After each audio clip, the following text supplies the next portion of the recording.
After the epic conclusion to Wicked for Good, some big changes are coming to Oz. While Elphaba and Fiyero leave everything they know behind to get a fresh start elsewhere, Glinda works tirelessly to undo all the harm caused by the wizard. After telling him that Elphaba was his daughter, Glinda drives him to leave for good, but that leaves a pretty big vacancy open. With new leadership to call the shots, Oz might be a very different place, especially in 10 years' time. Today's video will focus on Glinda, her leadership approach, and the positive impact she leaves behind.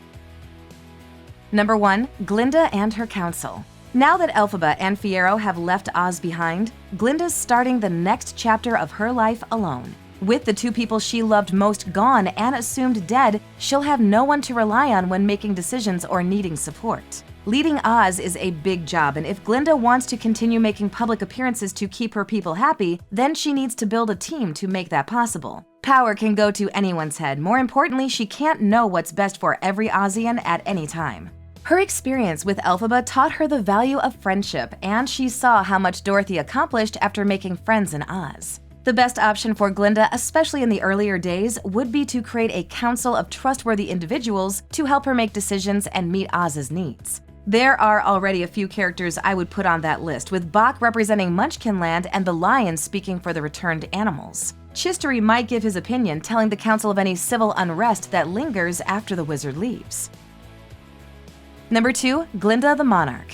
In a scenario where Glinda creates a council to help her make decisions, she remains the primary decision maker, and when solutions come down to a vote, she'll make the final call. After seeing everything that happened under the wizard's rule, I'm not sure Glinda would trust someone else to lead Oz or guard the Grimmery. She might not like leading, but her sense of duty and obligation make her the only one capable of filling such a monumental role. Fortunately, she's made a name for herself and has a sparkling reputation. I doubt Ozians will protest when she takes over in the Emerald City, and I can already imagine the celebrity parties in the Good Witch's honor. All things considered, Glinda's on track to become a benevolent and beloved ruler, one whose subjects will follow wherever she leads, unlike the wizard who only cared about his own image.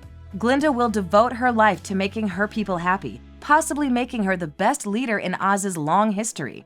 What a legacy!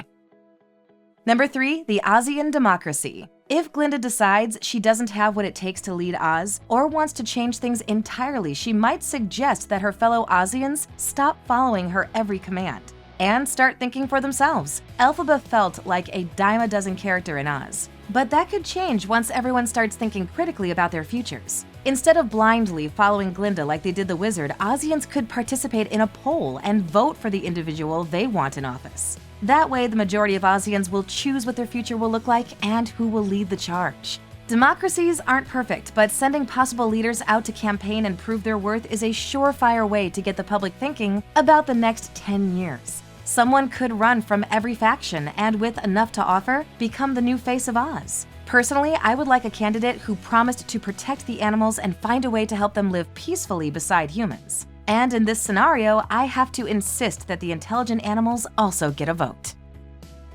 Number 4. Glinda the Good. There's always a chance that her fellow Ozians would vote Glinda into office anyway, but on the chance that they didn't, she would need to start planning her own future. What would her life look like without keeping up an act or following someone else's orders? In my opinion, she should keep being Glinda the Good Witch. That way, she can continue to help Oz rebuild as a free agent. Not only that, but the Ozians trust her, so she can encourage them or calm them down during times of crises. They'll definitely need her help if another house decides to fall from the sky. Aside from that, she should also dedicate her time to studying the Grimmery. In the film's final scene, the spellbook opened for her, welcoming her as its new keeper. I assume she may be able to decipher the pages and cast the spells, finally becoming a real witch. She could do a lot of good with the Grimmery, like return to Shiz and help teach the next generation of witches. Her options are endless, and she has all the time in the world to make the future her own. She might also suspect Elphaba and Fiyero are alive. After reviewing the spells Elphaba used in the Grimmery and not finding their bodies, Glinda might start searching for her lost friends. Imagine her surprise if she saw them far from home. And imagine their surprise if they returned to a new and improved Oz. Not only would they find peace there, but they would be welcome to walk through the streets. Number 5. The Animal Activists. A big thing I expect to see from Oz after a decade is some extreme animal activism. I'm not talking about anything crazy or violent. Still, after the wizard locked them in cages and took away their ability to speak, they deserve a few protective laws and assurance that something like that won't happen again. I don't know about you, but I'm still mortified that most audiences went along with the animal disappearances like they were nothing, when the victims were intelligent creatures, their former neighbors and friends. As a history professor and one of the victims, Dr. Dilmond would be a valuable resource. Not only does he know what Oz was like before the wizard, but he also knows Elphaba personally.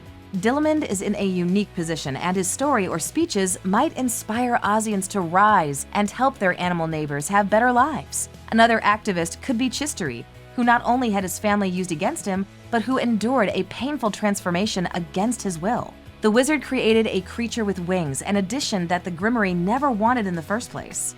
Chistery might consider the spell animal experimentation. I agree and would leave it at that. Now that they're not chasing Elphaba, a peaceful future lies ahead of them.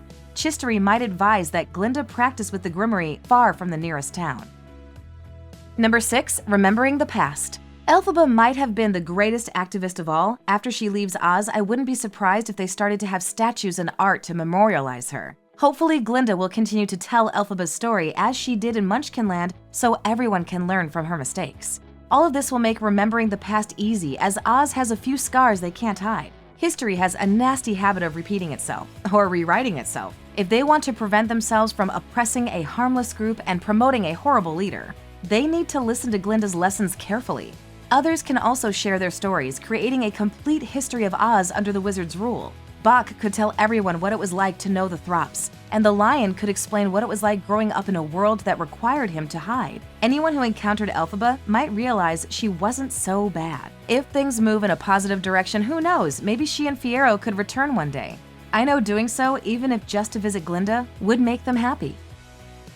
It's hard to say which approach would be best for a theatrical community like Oz. They were quick to trust and follow the wizard without a second thought, turning him into a political figure overnight. They're followers, and they'll follow Glinda into the new era.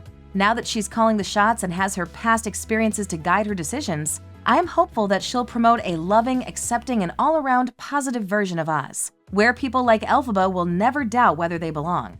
What do you think is in store for Oz? What changes would you expect to see throughout the next decade? Let us know in the comments. Thanks for watching. If you enjoyed this video, hit that like button. Subscribe to our channel and turn on notifications to stay updated on our uploads.